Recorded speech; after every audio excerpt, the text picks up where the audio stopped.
Já estamos de volta. E agora vamos falar de saúde, saúde do coração. Na semana passada nós conversamos com o cardiologista Dr. Antônio Menezes e falamos sobre morte súbita. Aliás, não foi possível naquele momento nós esgotarmos o assunto, mesmo porque o assunto demanda uns cuidados especiais, principalmente explicar para nós todos o que é morte súbita, como ela acontece e por que ela acontece. Será que tem como nós prevenirmos? Justamente sobre esse momento, esse fato, nós vamos conversar hoje com o Dr. Antônio Menezes, ele que aceitou o nosso convite para voltar aqui e abordarmos mais uma vez esse assunto. Doutor, a conversa na semana passada passou muito rápido, o tempo passou muito rápido, né? E aliás, o senhor explica muito bem, o senhor coloca muito bem as situações e aquilo que nos parecia ser uma coisa inevitável, me parece que não é bem assim. Né, doutor? Só para explicar para quem não pôde nos acompanhar na semana passada, morte súbita cardíaca é aquela onde o coração para de uma hora para outra. Justo, o coração, você tem uma arritmia, então uma arritmia grave, né? E nessa arritmia grave o coração, eletricamente, ele deixa de... É como se a gente estivesse aqui no estúdio, e o estúdio, a luz apagasse e toda a parte elétrica deixasse de funcionar.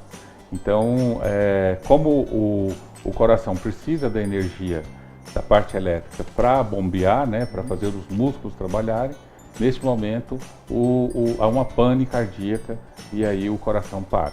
Aliás, eu sempre falo isso aqui e quando o senhor vem eu reforço mais, nós sempre acreditávamos e acreditamos que o coração realmente ele nunca vai parar. Ele nasceu para bater e nunca vai parar, e é como se ele fosse um órgão que não precisa de cuidado nenhum, que ele ali está batendo e não vai ter nenhum tipo de doença, né? Só se acontecer alguma coisa muito séria, que ele vai nos mandar avisos com muita antecedência e nós vamos ter tempo para procurar um cardiologista, mas o cardiologista vai resolver, porque nós acreditamos que vocês resolvem tudo, né? Se a gente tiver com algum problema, não. Falar do doutor, o doutor Antônio resolve esse problema do coração e ele vai voltar a bater normalmente. Nós estamos aprendendo com o senhor aqui que as coisas não são bem assim. Né, doutor? As coisas, a gente tem que entender que o coração foi feito para bater por uma longa vida e uma vida com qualidade, né? Mas se nós não cuidarmos daquilo que nós temos como precioso, como tesouro, que é o nosso coração, com certeza esse coração também se cansa, esse coração também envelhece, esse coração pode nascer com algum problema, geneticamente, hereditariamente. Então essas são preocupações que a população em geral, ela tem que ter noções, tem que ter algum conhecimento, porque senão passa como você disse, é como se um órgão perfeito que nunca vai trazer nenhum problema. Essa questão da morte súbita, que pode acontecer inclusive com atletas, e essa questão da arritmia também, que pode acontecer com pessoas consideradas ativas, inclusive de exercícios físicos, né? Isso passa-nos uma ideia de que não há prevenção, não há como prever. Isso pode acontecer com qualquer um, a qualquer momento. Não é bem assim, doutor. Existem alguns fatores de prevenção. Existe. Inclusive, como eu disse no programa anterior, a gente tem dentro da universidade um trabalho que é desenvolvido com os alunos, com os estudantes, de um simples eletro, né? O aluno ou o paciente faz um eletrocardiograma, responde a um questionário onde você vai tateando quais são as possíveis fatores de risco que esse aluno... E a gente tira um score, uma nota disso. E aquele que tem uma determinada nota, que a gente chama de alarme, que acendeu um sinalzinho de alarme, ele tem que fazer uma avaliação mais aprofundada. Então, a prevenção, ela vem daí. Ela vem da forma educativa. Se eu tenho consciência que eu posso ter algum problema, por exemplo, eu vou participar de uma escolinha de futebol, né? Eu vou colocar o meu filho numa escolinha de futebol. Eu preciso ou não preciso procurar um cardiologista? Se eu tiver consciência de que ele vai fazer um esforço, que ele vai seguir uma carreira, é bom que ele passe, e muitas escolas de futebol, acho que aqui em Goiânia todas, elas pedem uma avaliação cardiovascular. Sim. Por quê? Porque tanto serve para acompanhar o futuro atleta, como também para diagnosticar doenças que são, mesmo que raras, mas ninguém quer que aconteça com o seu filho, ninguém quer que aconteça justamente com alguém que está treinando no seu time, né, na sua casa. Sim. Então, o segredo de tudo isso, acho que você também colocou, é a informação. Então, quando você traz informação, eu começo a me preocupar, eu começo a pensar se eu já tive pessoas na minha família que teve morte súbita. Então, a questão hereditária ela é importante. Existem doenças que ela acontece, ela pega o pai, pega o irmão. Você vai perguntar qual o grau de parentesco. E isso, às vezes, não, o paciente, por exemplo, ele vai para investigar porque o irmão dele teve um evento súbito, né?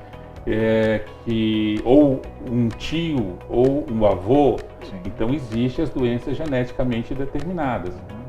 Hoje, a medicina é capaz de determinar qual é a doença geneticamente determinada, fazer o estudo genético dela, para saber, inclusive, se a gente precisa avançar. Por exemplo, no implante de um desfibrilador, que nós falamos também no programa anterior, Sim. que é uma forma de tratamento.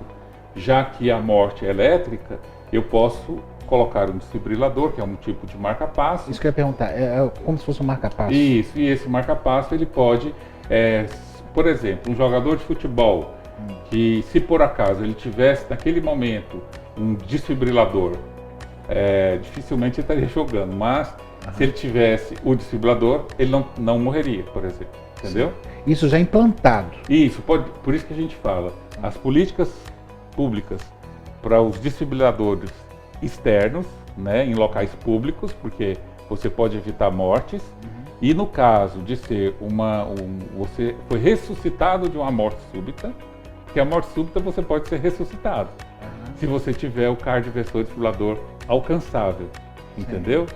Então, isso faz com que aí no futuro você vai ter que se submeter ao cardiovascular implantável, você implanta, porque se você tiver um outro evento, você já vai estar protegido. Isso tudo vai da informação. Isso né? tudo começa na informação.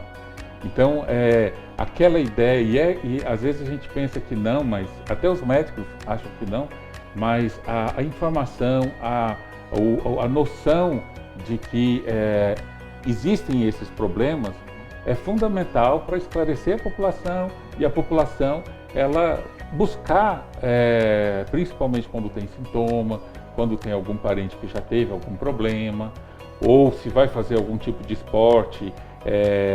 Até academias hoje, a gente ouve falar de problemas que acontecem nas academias. Demais. Inclusive, essa questão nas academias é um fator que leva as pessoas a se preocuparem bastante, né? Mas também está associada a outros medicamentos, né? Que as pessoas acabam fazendo uso para até ter mais músculos, enfim, né? Com menos tempo de exercício, né, doutor?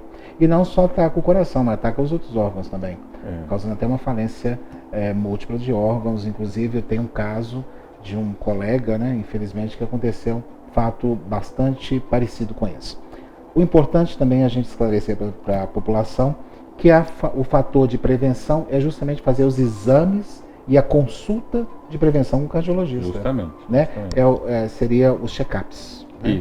Hoje a gente sempre faz os check-ups anuais. Né? A gente sempre coloca ali o cardiologista ali na lista. Né? Mas às vezes quando não dá tempo a gente acaba suprimindo o cardiologista, porque eu acho que o coração justamente, né, nunca é aquele que vai dar problema. Mas graças a Deus nós estamos fazendo nossa parte, levando informação para aqueles que precisam e que desejam, né? E que ela não chegue tardia em nenhum momento, né, doutor? Verdade. E essa questão também de poder ressuscitar o indivíduo desde que tenha um desfibrilador Justo. muito próximo, isso é importante a gente falar com relação à saúde pública, né? O que não tem essa preocupação, né, doutor? Inclusive a gente faz, tem contatos com outros pesquisadores, por exemplo, tem um grupo de pesquisadores na França, onde a gente leva as pesquisas que a gente consegue fazer aqui. É claro que timidamente a gente mostra os nossos resultados, mas ao mesmo tempo serve para a gente entender como se acontece, como deveria acontecer e aquilo que poderia ser feito. Nós, jornalistas, tentamos até levar informação, mas é muito difícil falar com seus colegas.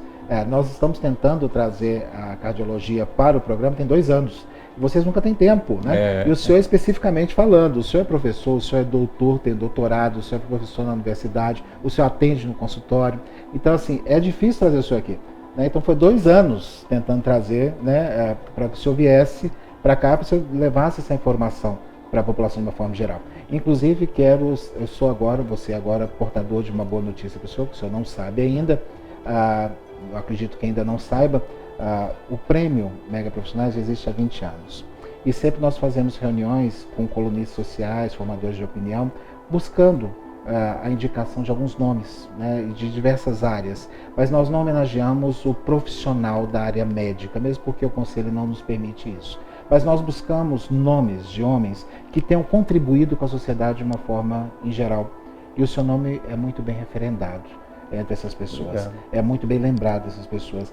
E eu quero passar agora de uma forma formal, para sua mão, a indicação, o qual os jornalistas e os colunistas sociais indicaram o seu nome mais uma vez. Aliás, nós só convidamos aqui aqueles que têm uma referência na sua área, tá, doutor? Muito obrigado. Passa a sua mão isso de uma forma oficial, tá? O Prêmio Mega Profissionais, que deseja fazer uma homenagem esse ano para o senhor lá como personalidade masculina. Nossa, tá? fico muito Parabéns honrado pelo seu trabalho e muito obrigado pela sua participação aqui conosco.